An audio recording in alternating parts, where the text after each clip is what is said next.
We welcome you to the world of old age, dear viewers. Today, we want to share with you a profound story about the art of living fully, despite the difficulties that come with loss and loneliness in old age. This is the life of Mr. Carl Smith, a 62-year-old man who has faced many challenges, from his early retirement and the death of his wife, to his struggle with loneliness when his children are not always around. In particular, the narrative reflects the deep affection between him and Mrs. Maria, a couple in the final stage of their lives, which brought tenderness and purpose to their later years. However, fate, with its harshness, interrupted their relationship, leaving behind a feeling of sorrow. Through this story, we not only witness the challenges that old age imposes, but also learn to love, to value every moment, and to cling to what truly matters in life. We invite you to join us in this reflection. My name is Carl Smith, I'm 62 years old, and I worked for a state-owned company for almost half of my life before retiring. Over time, the company underwent reforms, and I was forced to leave my position earlier than expected. Fortunately, I had lived modestly, which allowed me to save some money. Life wasn't so difficult. My home used to be very lively. My son, Max, and my daughter, Jen, were already married and living stable lives. However, over time, the house began to empty. A few years ago, my wife passed away from an illness. My children began focusing on their own families, and little by little, their visits became less frequent. One afternoon, I was alone on the sofa, gazing at the empty house, with a bitter sense of emptiness. Suddenly, the phone rang. It was Max calling. His voice sounded hurried. "Dad, are you home alone tonight? I have an urgent job, and I probably won't be able to see you." Although I felt somewhat disappointed, I understood that his job was demanding and, with his own family, he had more responsibilities. I didn't want to make him feel uncomfortable, so I replied calmly, "Don't worry about me, focus on what you need to do. I'm fine on my own." After hanging up, I let out a sigh. It felt as if the world had gone on without me. Before, I was always busy with work and taking care of the family, but now, retired, without my wife by my side and with my children in different places, the emptiness grew larger every day. The next day, Mr. Johnson, my neighbor, came by. He was the same age as me, and our chats were usually pleasant. Mr. Johnson asked, "Are you home alone, Mr. Sam?" I nodded silently. He sat down and sighed with regret. "It's the same for me. My wife and children are busy with their own things. I also feel empty inside." Hearing his words, a feeling of tightness in my chest engulfed me. A deep, helpless sadness filled my mind. Loneliness seemed unavoidable at this age. "We need to think about the future," Mr. Johnson continued. "What would life be like if one day you were the only person left, with no one by your side?" His words pierced my chest like a sting. I couldn't help but picture what it would be like to be completely alone in this big house one day, with no one to talk to or care about my well-being. That phrase kept echoing in my mind, ringing in my thoughts like a terrifying warning. What would I do if I ended up alone? A few days later, Jen, my daughter, came with my granddaughter to visit us. I decided to prepare some of the dishes she used to love when she was little. I took the opportunity to talk a little more, but as soon as Jen entered the house, she quickly said, "Dad, I brought the little one to keep you company for a while, but I have to go back to pick up my husband." The hurried tone in her voice and the worried expression on the little girl filled me with a sense of melancholy. I just smiled weakly and responded, "Do what you need to, Dad is fine." She quickly fed the little one and then left, giving me some instructions before leaving. I watched her figure fade away and felt an emptiness in my heart. My eyes filled with tears that I couldn't hold back. That night, as I lay in bed, the events of the day came to mind. I couldn't fall asleep, and the unsettling question of what I would do if I were left alone repeated itself in my head. I convinced myself that I couldn't continue living this way, that it was necessary to prepare for what was to come. A few days later, I scheduled a meeting with Mr. Johnson to take a walk in the neighborhood park. We sat on a bench and watched people pass by. I told him, "You were right. I've been thinking a lot about this lately. At my age, if I ended up alone, how should we live?" Mr. Johnson nodded and replied, "I've been thinking about it too. There are things we need to plan ahead for, we can't wait until it's too late. The first thing we need to consider is our financial situation. We need to make sure we have enough money to cover our basic needs and avoid difficulties." I completely agree, as financial stability is essential. Without resources, life in old age will be even more complicated. Reflecting on this, I began reviewing my savings. Although for now I don't have major expenses, it's important to think about future ones, such as medications or any unforeseen events that may arise. All of this requires detailed planning. Before we continue, remember to like the video if you're enjoying it, and subscribe to the channel to receive the best advice on how to attract abundance and prosperity into your life. Let's move forward. Mr. Johnson continued, "If our wives are no longer with us and our children have their own paths, we cannot keep depending on them. That's why it is crucial to learn to be self-sufficient and take care of ourselves. It's essential to exercise regularly and stay active. We must not limit ourselves to staying at home." His words made me reflect on how I used to only worry about my children and neglect the quality of my own life. Every day, besides watching TV, I limited myself to staying at home without engaging in any social activities. Living that kind of life would eventually affect my health sooner or later. That's why I decided to change my habits. I started going to the park every morning to exercise, and in the afternoons, I went to the community center to play chess and chat with other seniors. Over time, I met new people, and my life began to fill with enriching experiences. Despite this, the feeling of loneliness persisted. Every night, when I lay down and stared at the ceiling, I couldn't stop thinking about the days to come. I questioned myself, if I ever ended up alone, would there be anyone by my side? Who would take care of me if I got sick? These concerns kept swirling in my mind, stealing my sleep. Perhaps I should consider finding a life companion. That thought appeared suddenly, although I still felt unsure about it. My wife had passed away recently, and the fear that this might be disrespectful to her memory held me back. However, as time went on, the loneliness grew heavier, and I realized I couldn't bear it much longer. Eventually, I found the courage to share my thoughts with Mr. Johnson. He nodded silently. "I know what you're feeling," he commented. "When my wife passed away, I went through the same thing. Us older folks, we don't look for someone to depend on, but someone to talk to, share with, and support each other when needed. I feel more at peace now. It's true that you don't seek a partner for someone to care for you, but to avoid loneliness."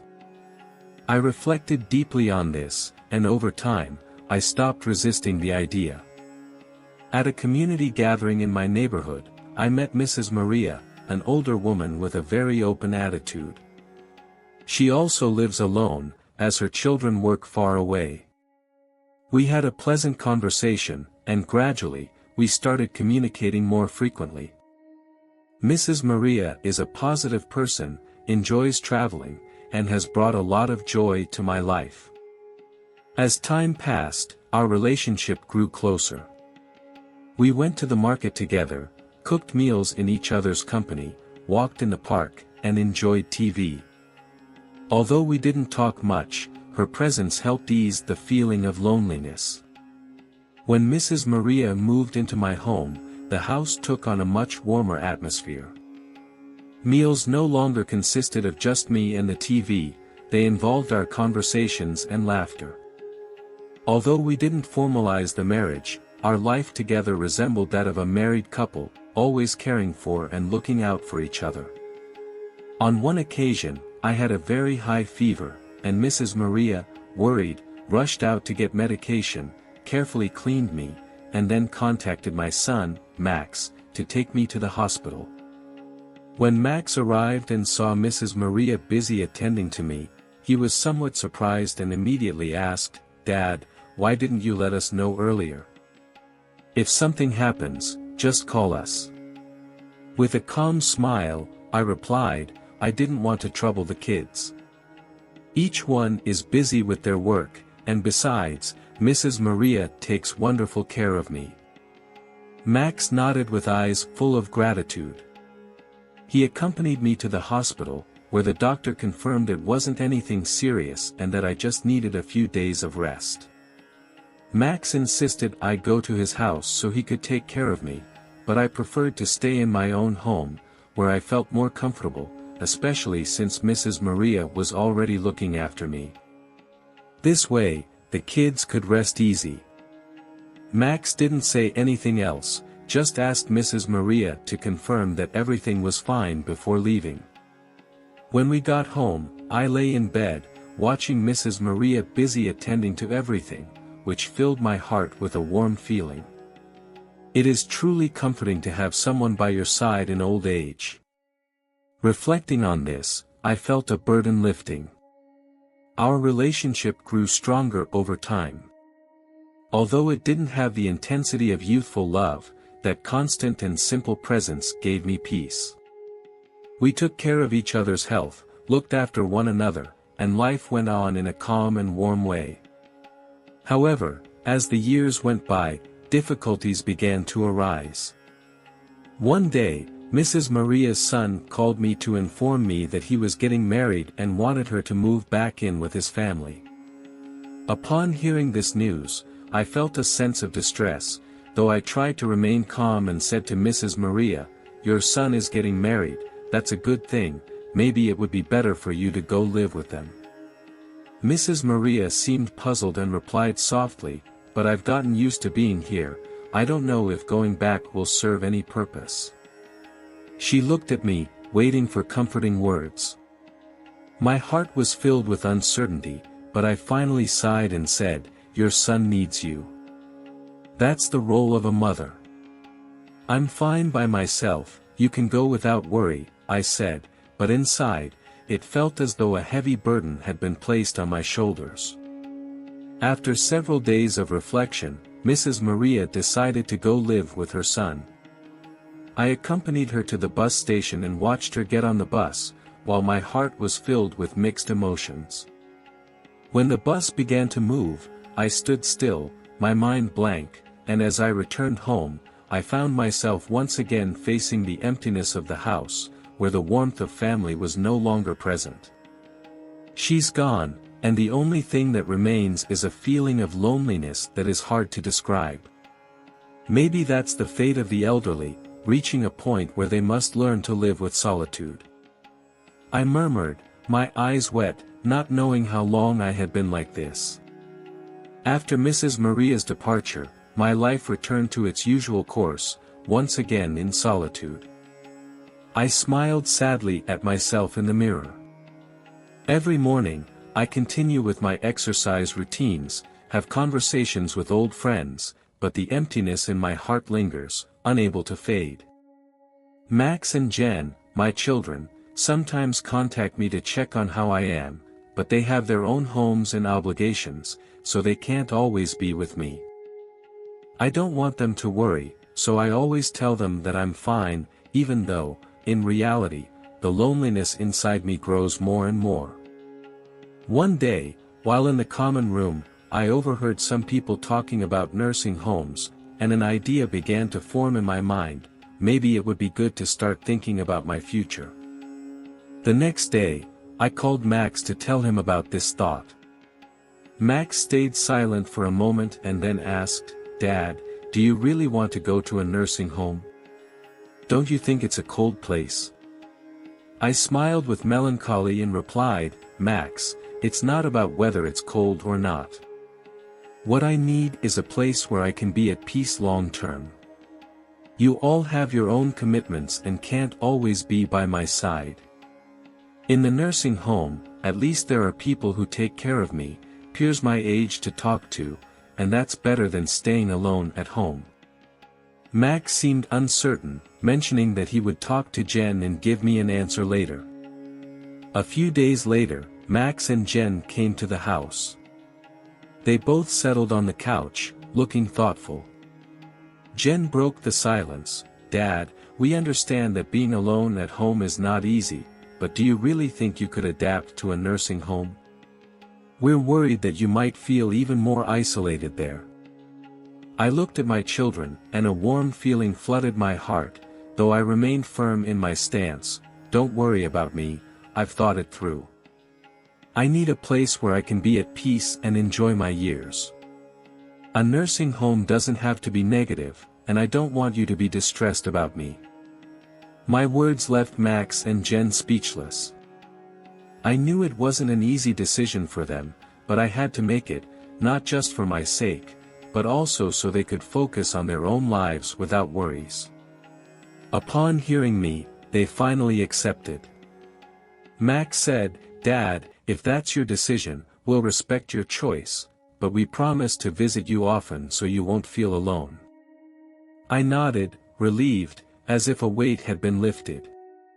A few months later, I moved to a nursing home on the outskirts of the city. This place has an excellent environment, a garden, a common room, and many other older adults like me. On my first day, while walking through the garden, I met Mr. Vong, who has lived here for a long time. He was very kind, greeted me, showed me around, and introduced me to some of the new residents. That night, lying in bed and watching the night view from my room, I felt a sense of calm. Although this place was unfamiliar to me, at least I no longer had to face the emptiness alone. Over time, I met several people, and my existence began to take on a new meaning. After 6 months of living in the retirement home, I got used to the daily routine. Every day, I enjoyed good meals, exercised, and shared moments with my new companions. Although playing chess is a simple activity, I now feel much more relaxed and at peace than before. Max and Jen don't stop calling me to make sure I'm okay, worried about how I'm adjusting and if I need anything. I always tell them that everything is fine, that I lack nothing, and not to worry. However, one day, something unusual happened. After lunch, as usual, I was in the garden enjoying the sun when I received a call from Max. His tone of voice indicated urgency. "Dad, Aunt Maria had a car accident, and she's being treated at the hospital." My heart stopped for a moment. With a trembling voice, I asked, "What? How is she?" Max, with a broken voice, replied, "I just found out and came quickly, Dad. Do you want us to go to the hospital?" It felt like everything around me was spinning. The news about Aunt Maria struck me like a knife.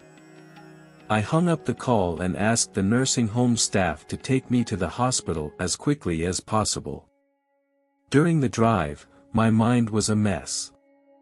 I remembered the last moment I saw her, when I smiled at her and told her to take care. And now, everything was different. Upon arriving at the hospital, I found Max and Jen waiting outside the emergency room, their faces filled with worry. Max came over and helped me sit down. "Dad, the doctors are doing their job, but the situation is critical," he told me. I fixed my gaze on the red light above the operating room door, and all I could do was pray silently. I trusted that Aunt Maria could make it through this, as she had always been a resilient woman. However, anxiety weighed heavily on my chest, and I couldn't shake it off. Time seemed to stretch, every second increasing the tension in my nerves. Finally, the door opened, and the doctor appeared. I quickly approached and asked about her condition. With a tired expression, the doctor shook his head. The patient is elderly, and her injuries are very severe. The family must be prepared for the worst. Those words hit me like a blow to the chest. Max helped me sit again, feeling how my strength faded. The door opened once more, and a nurse came out, pushing Aunt Maria's stretcher. Her face was pale, and her breathing was weak. Seeing her in that state, I couldn't hold back my tears. Aunt Maria, always full of life and optimism, now lay there, breathless. I couldn't process it. Trembling, I took her hand and whispered, "Aunt Maria, you have to fight. You promised we'd walk together until the end, you can't leave me alone."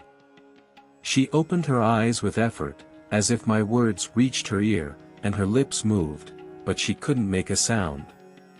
Only a tear slid down her face. That tear shattered me completely. I knelt by her bed, holding her hand tightly, crying, "Aunt Maria, please don't go. I can't live without you. If you leave, I don't know what will become of me."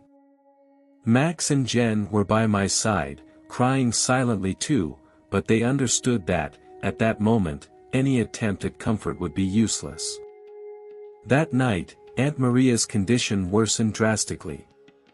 The doctors warned of the imminent danger of her passing. I stayed by her side every second, fearing she could leave at any moment. She seemed to sense my presence, as she slowly opened her eyes, lifted her hand, and with great effort, took mine. Her skin was cold and fragile, so I held her hand more tightly. Tears continued to fall onto her hand. With effort, she moved her lips and said, "Sam is fine." Then, her hand slid down and her eyes slowly closed. I froze, a deep pain spreading through my chest. Tears blurred my vision as I whispered, my voice broken, "Aunt Maria, don't go, don't leave me." But I received no response. In that moment, my heart shattered. Aunt Maria was gone, the last person who truly cared about me was no longer there, and my world sank into darkness. After her passing, I was engulfed in a sense of confusion, lacking the motivation to do anything. Upon returning home, I felt like I had lost an essential part of myself. My heart felt hollow. The older friends I used to walk and talk with noticed my sadness but didn't know how to comfort me, so they simply accompanied me in silence. I understood that, at this age, losses cannot be easily overcome. When something is lost, it can never be recovered. Max and Jen, noticing my low spirits, often visited me, bringing their little children, hoping their presence would provide me with some relief. The laughter of the children might help me feel better, but I feel my heart is closed, unable to experience true happiness. Sometimes I smile, but only to calm my children, while loneliness weighs heavier inside me. One day, Max sat beside me, looked at me with confusion, and, unable to hold back, said, Dad, don't be sad, Mom Dolores wouldn't want to see you like this." I shook my head, sighed, and replied, "Max, there are things that cannot be expressed in words. Letting go means letting go. You're young and don't understand, but when you grow old and suddenly lose someone close, it feels like the whole world is crumbling." Max was silent for a moment, then took my hand and gently said, Dad, we're still here, your children and your grandchildren. We will always be by your side." Those words gave me some comfort, but the sense of emptiness remained. I nodded. I know, you're always looking out for me, but sometimes that emptiness in the soul is something only one can understand. One day, while walking in the garden, I noticed an elderly man who had just arrived. His expression reflected sadness, a mix of loneliness and confusion, just like I had felt when I first arrived here. I approached him, patted him on the shoulder, and said, "Sir, are you new here? Would you like to take a walk with me?" He looked at me, nodded silently, but didn't speak. We walked together down the narrow garden path, without talking, but I felt he sensed my empathy. Older people often face loneliness, but here, at least, we have each other to share this last part of the journey. That night, while lying in bed, the image of Mom Dolores came to my mind again. Her voice seemed to still echo in my ears, and her smile, her tenderness, transformed into the most precious memories of my life. Though she is no longer here, her love and essence left a lasting strength inside me. With my eyes closed, the weight of loneliness seemed lighter than before. Though Mom Dolores' passing left a void in me, it also gave me a valuable lesson. It is essential to cherish every bond in our life, whether with family or friends, because they all have special meaning. The next morning, I was in the nursing home garden, letting the warm sun envelop me, aware that nothing in this world is eternal. However, the feelings that once filled our hearts will always remain, becoming a source of emotional strength to move forward. Dear viewers, Haruki Murakami once said, "I always believed that aging was a gradual process. However, it's not that we age little by little, it happens suddenly. In an instant, one day is gone. Looking back, an entire year has passed, and before you know it, your whole life has passed. Don't assume you'll always be young. There will come a time when you'll notice your youth has faded, the first silver hairs will appear, and subtle lines will begin to form on your face. As time passes, we all grow old, reaching a point where you avoid mentioning your age. The more years you accumulate, the more you are frightened by how quickly time seems to pass, especially when you see how your parents become more fragile and constantly depend on your support. Suddenly, you realize you've crossed over 50, and when someone calls you grandpa or grandma, you don't know how to react.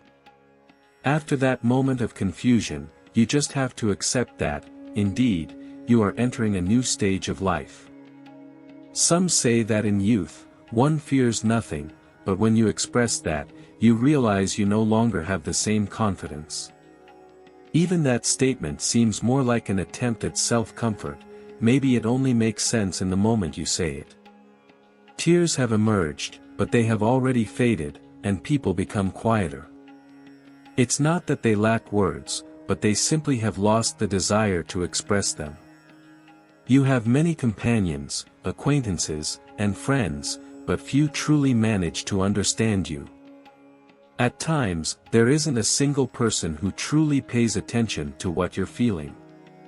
The people around you can't understand you, and words of encouragement are often just a courtesy to prevent you from feeling too uncomfortable. Instead of continuing the conversation, you choose to remain silent, aware that only you can truly understand yourself. There are moments when you simply don't want to express anything.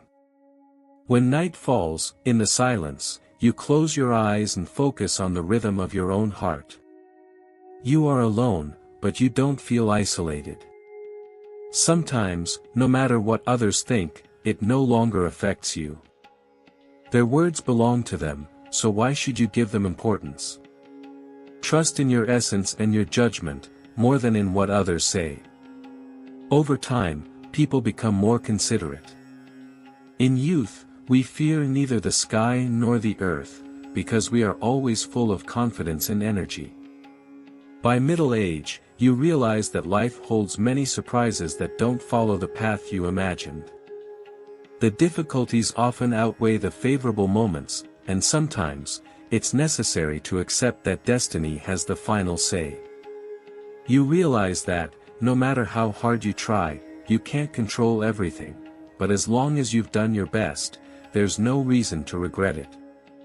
You begin to appreciate yourself, recognizing your own virtues, but without falling into vanity, choosing to live a life based on humility. That humility is what truly makes you worthy of admiration. Over time, you start to notice that you are no longer the same person.